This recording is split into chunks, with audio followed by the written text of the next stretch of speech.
खाली वाहून येतं म्हणून डोंगर कोसळला आणि इकडे आपण वृक्षतोड केलं नाही आणि स्फोटक्याचा वापर केला नाही म्हणून इथं डोंगर कोसळला नाही. आला यंत्रणा बसवली इथं उंच ठिकाणावर. इथं काय माती बिती पडली ना तर खाली आवाज येतो. प्रॅक्टिकल दाखवते. बॅटरी नाही उतरली चार्जिंग करायची.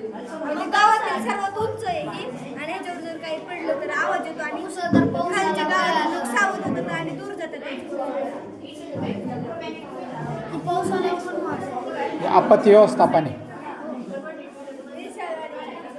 मग जे डोंगराच्या शेजारी घर आहे त्यांच्यासाठी ही सिस्टम अप्लाय करायची का ते बसवून घ्यायची.